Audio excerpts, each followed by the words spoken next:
Hasan Nasrallah का उत्तराधिकारी कौन होगा? हिजबुल्लाह के सेकंड लाइन लीडरशिप में कौन कौन?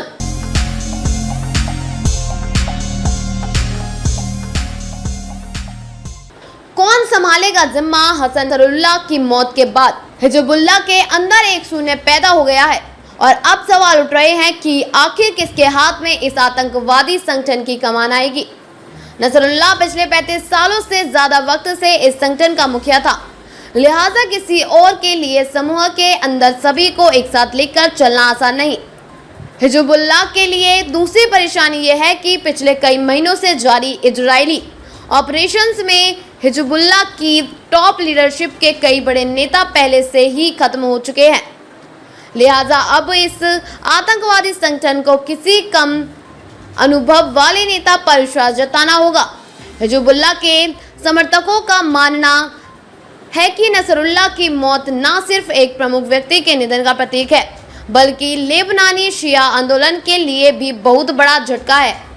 हसन नसरुल्लाह 1952 में हिजबुल्लाह के महासचिव बना था, जब उसकी उम्र सिर्फ 30 साल थी और उसके बाद से वो लगातार हिजबुल्लाह का प्रमुख बना रहा।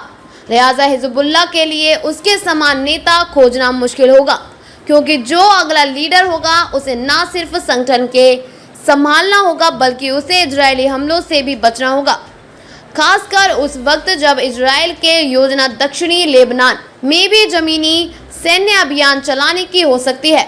हिजबुल्लाह का अगला लीडर कौन हो सकता है? रिपोर्ट्स के मुताबिक इस रेस में सबसे आगे दो शख्स चल रहे हैं, जिनमें से एक का नाम है हाशिम सफीउद्दीन और नईम कासिम। हाशिम सफीउद्दीन हिजबुल्लाह की कार्यकारी परिषद का प्रमुख होने के साथ साथ नसरुल्लाह का चचेरा भाई भी है। सफीउद्दीन को व्यापक रूप से हिजबुल्लाह के अगले महासचिव बनने की रेस में आगे माना जा रहा है। 1964 में टायर के पास डेयर कानून एन नहर के दक्षिणी गांव में जन्मे सफीउद्दीन ने शिया धार्मिक शिक्षा के दो मुख्य केंद्रों इराकी शहर नजफ और ईरान के कौम में नसरुल्लाह के साथ इस्लामी शिक्षा का अध्ययन किया। दोनों इस संगठन के शुरुआती दिनों में हिजबुल्लाह में शामिल हुए थे। सफीउद्दीन एक कट्टर मजहबी शिया परिवार से आता है और उसके परिवार से कई कट्टर मजहबी नेता और लेबनान के सांसद निकले हैं, जबकि उसका भाई अब्दुल्ला ईरान में हिजबुल्लाह के प्रतिनिधि के रूप में काम करता है।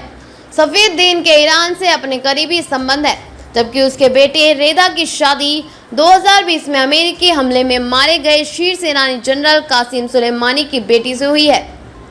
कासिम के धार्मिक गुरुओं में से एक कट्टर इस्लामिक है। कासिम ने बेरूत में दशकों तक इस्लामिक शिक्षा हासिल की, जिससे वो काफी कट्टर बन गया है।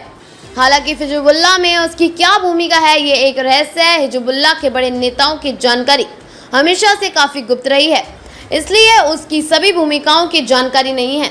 लेकिन एक वक्त वो हिजबुल्लाह के शैक्षिक नेटवर्क के एक हिस्से की देखरेख की और समूह की संसदीय गतिविधियों की देखरेख में भी शामिल था।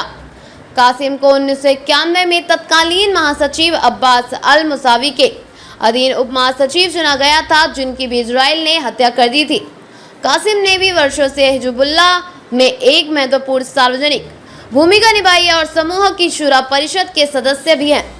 उसने 2005 में Hezbollah the story from within नामक एक किताब लिखी थी, जिसका कई भाषाओं में अनुवाद किया गया।